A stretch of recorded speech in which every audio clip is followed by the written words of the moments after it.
അനുജ എടുക്ക്.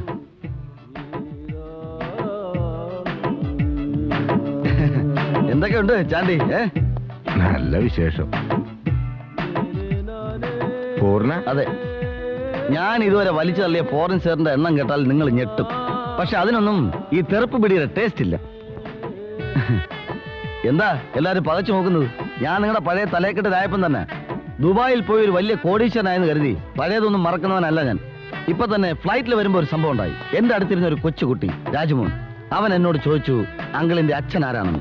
ഞാൻ പറഞ്ഞു വയൽ നികത്തിയ പുത്തൻ വീട്ടിൽ അച്ഛൻ്റെ മകൻ രാഘവനാണ് എന്റെ അച്ഛൻ. Yes, I am a Rajappan, an ordinary Rajappan with Rayban and cooling glass.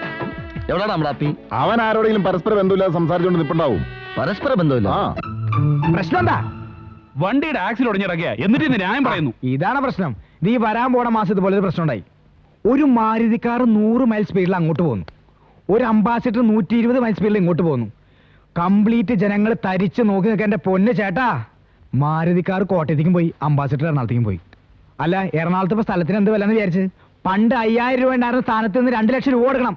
അല്ല, രൂപയുടെ മൂല്യം ഇടിഞ്ഞതോടെ വിദേശ നാണയത്തിന് ഡിമാൻഡായി. ജീവിക്കണി നമ്മൾ വിദേശത്ത് തന്നെ ജീവിക്കണം. എന്റെ പൊന്ന് ചേട്ടാ, അവിടുത്തെ കുട്ടികളോട് ഇംഗ്ലീഷിൽ സംസാരിക്കണത്. ഇംഗ്ലീഷിൽ എത്ര അക്ഷരമുണ്ട്?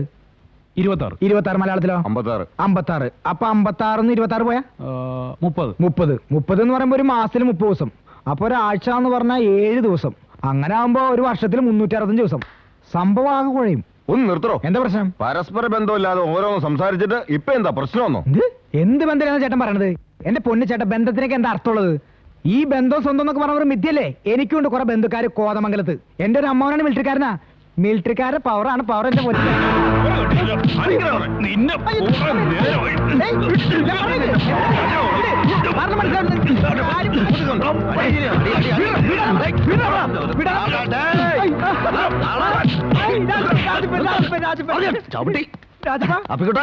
നീ പോന്നാ? ഞാൻ കുറച്ചും പോന്നല്ലോടാ.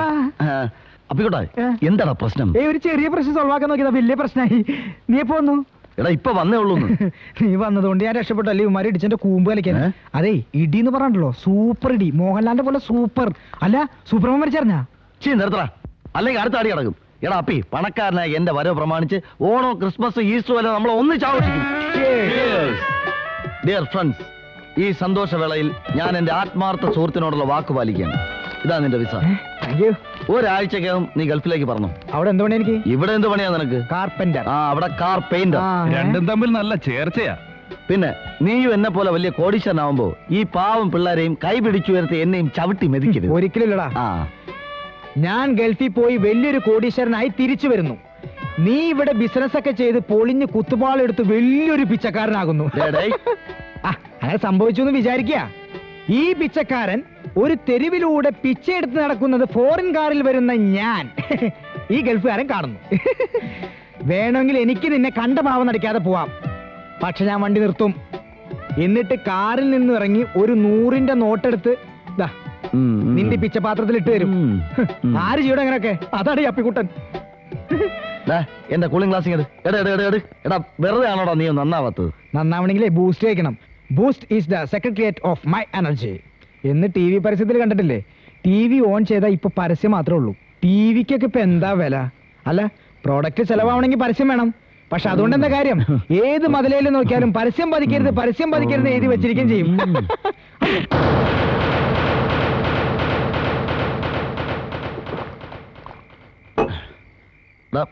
ഞാൻ അടിച്ചെന്ന് നിനക്ക് ഫീൽ ചെയ്തോ? ഞാൻ നിങ്ങളുടെ പഴയ രായപ്പനല്ലേടാ. ഒരിക്കൽ പട്ടാപ്പാതിരയ്ക്ക് കള്ളവണ്ടി കയറി നാട് വിട്ടവനാ ഞാൻ. അല്ല, നാട്ടിൽ നിന്ന് ഓടിച്ചത് തന്നെ. ഒത്തിരി അനുഭവിച്ചു, ഒരുപാടുണ്ടാക്കി, സർവ്വതും നേടി. നന്ദിയും കടപ്പാടുമെല്ലാം ഒരാളോട് മാത്രം, കേശവനോട്. ഹെഡ് കോൺസ്റ്റബിൾ കരടി കേശവൻ. അയാളിപ്പോ ഹെഡ് കോൺസ്റ്റബിൾ അല്ല, SI. അതെ, റിട്ടയർ ചെയ്യാൻ 1 വർഷമുള്ളൂ. അപ്പോഴാ പ്രൊമോഷൻ കിട്ടിയത്. ഗുഡ്. അയാൾ ഉയരട്ടെ, ആകാശം മുട്ട വളരട്ടെ. എങ്കിലേ ഒപ്പത്തിനൊപ്പം നിന്നുള്ള എന്റെ പ്രതികാരത്തിന് ഒരു സ്കോപ്പ് ഉള്ളൂ. നിങ്ങൾക്ക് ഓർമ്മയുണ്ടോ, അന്ന് രാജാവിന്റെ മകൻ സെക്കൻഡ് ഷോ കഴിഞ്ഞ് വരുമ്പോ അയാൾ എന്നെ തൂക്കിയെടുത്തോണ്ട് പോയത്?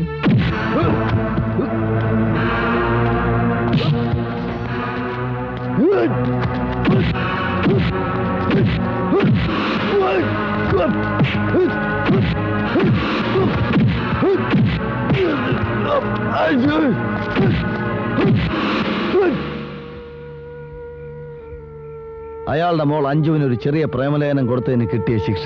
ആ ഇടിയുടെ വേദന ഇപ്പോഴും ഈ മുതുകിലുണ്ടടാ. ആ വേദന മാറണമെങ്കിൽ എന്റെ പ്രേമ നിഷ്കരണം തള്ളിക്കളഞ്ഞ അയാളുടെ മകൾ അഞ്ജുവിന് എനിക്ക് കെട്ടണം. കല്യാണം കഴിച്ച് അയാളുടെ മകളെ ജീവിതകാലം മുഴുവൻ പോറ്റുന്നതാണോ നിന്റെ പ്രതികാരം? അത് പറഞ്ഞാൽ നിനക്ക് മനസ്സിലാവില്ല. ഈ രായപ്പൻ തിരിച്ചു വന്നത് തന്നെ അതിനു വേണ്ടിയാ. അപ്പൊ മണിയോ? മണി ഒരു പ്രശ്നമേ അല്ല, ഇഷ്ടം പോലെ വരി അറിയാം. ഇത് ആ മണിയല്ല, മണികണ്ഠൻ, അവളുടെ മുറച്ചെറുക്കൻ. ശരിയാ, അവളെ മാത്രമേ കെട്ടൂന്ന് 1000 വട്ടം കുന്നുകുഴി കവലെ വെച്ച് ആവർത്തിച്ച് പ്രഖ്യാപിച്ചവനവൻ. അതൊന്നും ഒരു തടസ്സാവില്ല. ഒരു ഗവൺമെന്റ് ജോലി കിട്ടിയാലേ അവനെ കൊണ്ട് കെട്ടിക്കുമെന്ന് കരടി കേശവനും പ്രഖ്യാപിച്ചിട്ടുണ്ട്. അത് നടക്കില്ല. നിങ്ങൾ ധൈര്യമായിട്ട് എന്റെ കല്യാണം പ്രൊസീഡ് ചെയ്തു. രാജപ്പൻ വന്നിട്ടുണ്ടെന്ന് ഞാൻ അറിഞ്ഞു, പക്ഷെ കണ്ടില്ല. ഇത്തിരി കാശൊക്കെ ഉണ്ടാക്കിയിട്ടുണ്ടെന്നും ഞാൻ കേട്ടു. ഇത്തിരി കാശ? കോടീശ്വരൻ, കോടീശ്വരൻ. അവനിട്ടിരിക്കുന്ന പാന്റ് ഷർട്ട് എന്തിനും അണ്ടർവെയറിന് 1 ലക്ഷങ്ങളെ വില. നേരോ? ഓവർ ആകരുത്. നീ എന്ത് പറയണേ? എന്റെ പൊന്നു സാറ്, ഞാൻ നുണ പറയണതല്ല. 1992 ഞാനും രാജപ്പനും കൂടി ഷർട്ട് എടുക്കാൻ പോയി. ഷർട്ടിന് എന്താ വില എന്നറിയോ? 300 രൂപ 90 പൈസ. അന്ന് ഇത്തിരി ധൃതി ഉള്ളതുകൊണ്ട് ഇട്ട് നോക്കാൻ പറ്റിയില്ല. വീട്ടിൽ ചെന്നിട്ട് നോക്കിയപ്പോലെ ഭയങ്കര ഇറക്കം. ഇറക്കത്തിൽ ഞാൻ സാധാരണ ന്യൂട്രലിൽ പോകാറല്ലോ. ഞാൻ നോക്കുമ്പോഴാ എന്റെ ഓപ്പോസിറ്റ് ലോറി ചീറി പാഞ്ഞു വരുന്നു. തിരിഞ്ഞു നോക്കുമ്പോഴോ ഒരു ബസ്. എന്റെ പൊന്ന് സാറേ, രണ്ടും കൂടി കൂട്ടിമുട്ടി. അയ്യോ. ഓൺ ദി സ്പോട്ടിൽ 20 പേര് വേറെ ബസ് കയറി പോയി. ഈ ബസ്സിലൊക്കെ യാത്ര ചെയ്യുന്ന ആൾക്കാരെ സമ്മതിക്കണം. നമ്മൾ യാത്ര ചെയ്യണേ കാറിൽ യാത്ര ചെയ്യണം. ഇന്ത്യയിലൊക്കെ ഇപ്പൊ എത്ര തരം കാറുകളുള്ളത്? ഇന്ത്യയിലൊരു കാറുണ്ട് കമലഹാസന്റെ. എന്താ പെർഫോമൻസ്! നിർത്തിക്ക്.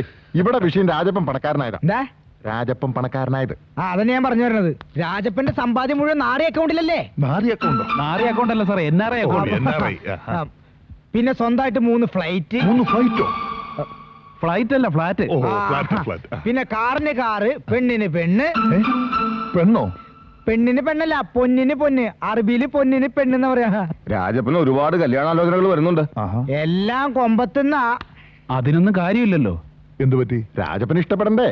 തുറന്നു പറയാലോ സാറേ, രാജപ്പന്റെ മനസ്സിൽ പെണ്ണിനെ കുറിച്ച് കൊച്ചു കൊച്ചു സ്വപ്നങ്ങളുണ്ട്. പെണ്ണിന്റെ അച്ഛൻ എന്ന് പറഞ്ഞാൽ സാറിനെ പോലെ തന്റേടി ആയിരിക്കണം. ഒരു സർക്കാർ ജോലിക്കാരനാകണം. കുറഞ്ഞ പക്ഷം ഒരു പോലീസുകാരനെങ്കിലും ആയിരിക്കണം. അയ്യേ, ഞാനെന്ത് മണ്ടരാ? അയ്യേ അയ്യേ അയ്യേ അയ്യേ, സാർ പോലീസുകാരനല്ലേ? അതെ. സാറിനൊരു മോളില്ലേ? ഉണ്ടല്ലോ. തോമസ് കുട്ടി, നമുക്ക് ഇത് ആലോചിച്ച പോരെ? മതിയല്ലോ. എന്തൊരു ബുദ്ധി! എനിക്ക് യാതൊരു സമ്മതക്കുറവുമില്ല. തൃപ്തിയാ. ഒന്നിങ്ങ് വന്നേ. കേട്ടു വാ. കേട്ടോടി പങ്കി, നമ്മുടെ രാജപ്പൻ നിങ്ങൾ എന്തിനുള്ള പുറപ്പാടാ? എന്റെ മോടെ കെട്ടു നടത്താനുള്ള പുറപ്പാടാ. ഞാൻ ജീവിച്ചിരിക്കുമ്പോ നടക്കില്ലടാ. മതി, ചത്തിട്ട് മതി. 2 or 3 ദിവസം ഞാൻ കാത്തിരിക്കാൻ തയ്യാറാ. അങ്ങനെ എന്റെ കാറ്റ് പെട്ടെന്ന് പോകുന്നു നീ കരുതണ്ടടാ. അയ്യോ അച്ഛാ, കാറ്റ് പോയോ? ഇല്ലടാ. നിങ്ങൾ എന്താ അച്ഛനെ കൊല്ലാൻ പോവാണോ? ദേഷ്യം വന്ന അച്ഛന് വലിയ കൂടുതൽ ഡോക്ടർ പറഞ്ഞത് ഓർമ്മയില്ലേ? അതിനിപ്പോ ഞാൻ എന്താ ചെയ്യേണ്ടത്? നമ്മുടെ മോൾ ഇതൊന്നും സമ്മതിക്കില്ല. അവർക്ക് മണിയണ്ടനെ മതിയെന്ന വാശിയില്ല. എടീ, വേലയും കൂലി ഇല്ലാത്ത ഒരുത്തന് കെട്ടിച്ചു കൊടുക്കാൻ എനിക്ക് 10 പലതും ഇല്ലടി. നിങ്ങളുടെ പങ്കക്ക് വാക്ക് കൊടുത്തത് ഞാനല്ല. ഓ, സാരമില്ല. അവന് സർക്കാർ ഉദ്യോഗം കിട്ടിയെങ്കിൽ മാത്രമേ ഞാൻ പെണ്ണു കൊടുക്കുമെന്നേ പറഞ്ഞിട്ടുള്ളൂ. അവനത് കിട്ടുകയുമില്ല, ഞാനത് നടത്തുകയും ചെയ്യും. ആ പിന്നെ സമയം കളയാതെ നീ നിന്റെ മോളെ കാര്യവിവരത്തിനൊന്ന് ഗുണദോഷിക്ക്. എന്തു വില കൊടുത്തിട്ടാണെങ്കിലും രാജപ്പനെ ഞാനിവിടെ പെണ്ണ് കാണാൻ വരുത്തും. അകത്തെല്ലാവർക്കും സമ്മതമാണെങ്കിൽ ഞങ്ങള് രാജപ്പനെ ഇപ്പൊ തന്നെ വരുത്താം. ഇപ്പോഴോ? ഇപ്പൊ